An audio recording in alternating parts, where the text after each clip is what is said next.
Hi everybody, I hope you're enjoying the story so far. Today we're going to do chapters 9 and 10. Chapter 9, An Odd Old Codger. Old George was different from the other neighbours. He lived by the letter of the law, and if you came into close conflict with him, he could run you up the steps of a high court before you knew how it happened. As far as I know, he never studied law, but he knew exactly how far he could go without illegally infringing on anybody's rights. He was meticulous in his ways. He drove into town in a pony and trap, the pony fat and well-groomed, while you could see yourself in the gloss of the shining trap. He wore a dark suit and a black bowler hat and spoke in a slow, measured voice that gave one the impression that he checked every word before it passed his lips. He was not greatly liked, but he was part of the place and we accepted him for what he was, an odd old codger. Everybody kept well away from him. Rather like our Janet, he was safer at a distance. A new guard came to town and decided to flex his muscles with George. We could have told him that he was on a loser, but bright young men, then as now, know it all. He called on George to check on his dog licence. At that time, the guards kept a close watch on the canine population, and if you were caught without a licence, you were summoned and taken to court. This young guard asked George if he had the dog licensed, and George said no, he hadn't. The guard cautioned George that he would be back in a week and wanted to see the licence then. A week later he was back, and George gave him the same answer. In due course a summons arrived and George went to court.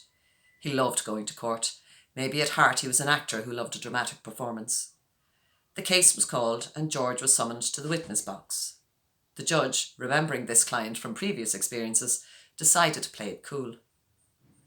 "You appear to have an unlicensed dog," he said mildly. "I have not," George answered. "But that is the charge," the judge said. "The charge is incorrect," George announced. "But you do own a dog?" the judge queried in an effort to get things straight.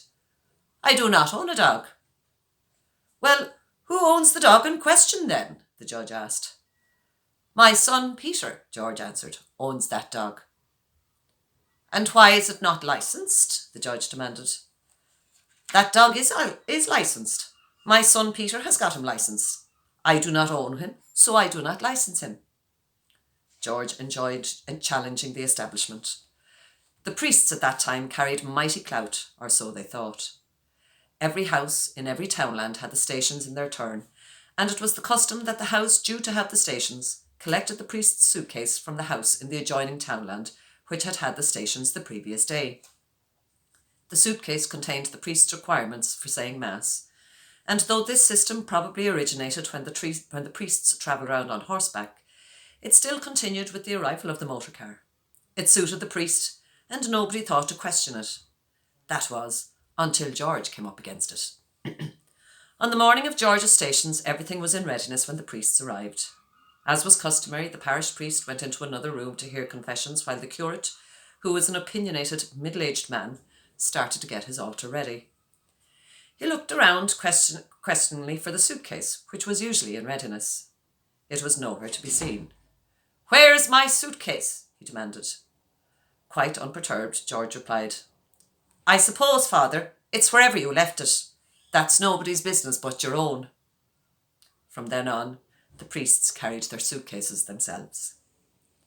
When George died after reaching a fine old age, all the neighbours flocked to the house for the wake. His wife had died years before, and his son Peter was a pleasant man who had often found his father's approach to life a little perplexing. Wakes could often be sad occasions, but George's was almost a celebration. He was different in life, so it was fitting that he should be likewise in death. After a night of storytelling and drinking, the neighbours decided to say the rosary in case it might look as if they had forgotten what brought them. Jim, who had worked with George for many years, decided to take charge. George's sense of drama must have rubbed off on him, because in order to give out the rosary he decided that he required an exalted position. He climbed up on the kitchen table, where he knelt over all the others. "The man at the helm steers the ship," he declared, and then proceeded to say the rosary in a loud, measured voice, exactly like old George. Chapter 10, Holiday Hens. How do you live to a ripe old age and still believe that this is a wonderful world, and everybody in it as good as they can be? My mother never lost her faith in the goodness of human nature. If anybody wronged her, she invariably excused them, reasoning that they would not have done it if there was any alternative open to them. Her simple logic often caused frustration. We had one neighbour who enjoyed a good gossip, and the juicier it was, the better for telling. He believed that you should never spoil a good story for the sake of the truth. If he was really scratching the bottom of the barrel for a listener, he fell back on my mother, and he always lived to regret it. No matter how startling his news, she was totally indifferent, remarking, "Never heard a word about it," with the implication in her voice that if it had been true, she would have heard it. "Blast it, Lena," he'd say, "it could be on the tay bag and you wouldn't hear it." One day, in desperation, he dismissed her totally from his potential audience, telling her in a withering voice, "You're no company because you won't say a bad word about anyone." Despite this implicit belief in her fellow human beings, she could still cut you down to size, but so gently that it might be 10 minutes before the implications of what she had said would hit you. One of my sisters and I once had a long and complicated argument with her, and finally were convinced that we had proved our point and totally outmanoeuvred her. She smiled innocently at us and said, "For a stupid woman, how do I have two such clever daughters?" My mother included all old neighbours as part of our household duties, and because she was so tolerant, she was often imposed on. One of her friends sent us her hens on holiday every year, while she and her husband went to the seaside. Not alone did the hens come on holiday, but they had to be collected by my father in the pony and crib, and this put him into a rage that lasted for the entire length of the hens' visit. But if my father objected to the whole idea, it was nothing compared to the hens' objection, for hens are settled creatures and do not like strange places. Neither do hens make good hosts, and our own hens made the visitor's life a misery and fought with them in every corner. In fact, the only one delighted with the situation was our cock. This extended harem brought new life to his flagging spirits, but by the end of the month even he had had enough of this particular pursuit and was in a state of exhaustion from overindulgence. Bedtime posed the biggest problem because, whatever about the cock, hens are very selective about whom they let into their beds. So, come dark, the residents retired to their hen house while the visitors took to the trees. This might have been an ideal situation but for the wily fox, for when dawn came the foolish hens would come down off the trees and then he would strike.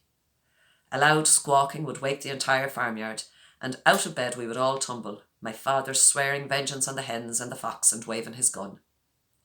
Total chaos reigned in the soft light of the new day. The horses objected to close gunfire at dawn, and the complete bedlam woke all the other animals.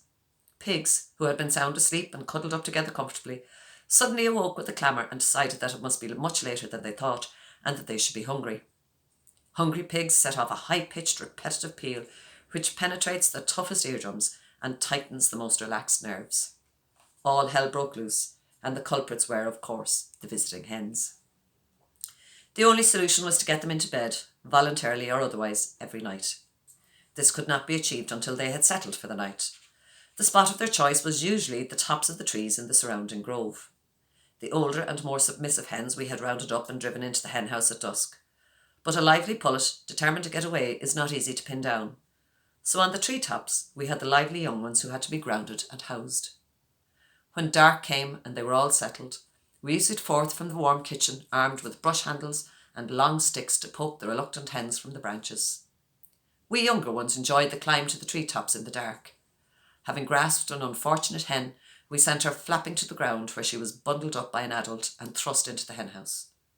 This operation could take up to an hour, during which time my father cursed and swore at the hens, but not alone at them, but also their owners.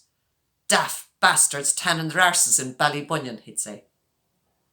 All this extra nighttime activity took place in August, at the peak of the haymaking, and contributed greatly to frayed tempers on hot days in the meadow. If Dan was with us at this particular time, he would announce at breakfast to all and sundry, and looking at no one in particular, that people usually get what they deserve. Dan had great respect for my mother, and got on with her as well as his cantankerous nature allowed. But her easygoing ways sometimes drove him to distraction, and he certainly blamed her for "these blasted hens" that were upsetting the whole home. After a month, everybody had had more than they could take, so when the owners returned, bronzed and rested, my irate father packed their holiday hens into the crib, tackled the pony to it, and brought home their charges.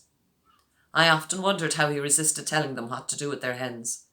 But even though her calm acceptance of other people's problems drove him to the outer regions of a nervous breakdown, he loved my mother greatly and would do nothing to hurt her family or friends. Don't upset the wife's people was one of his favourite bits of advice. Slán.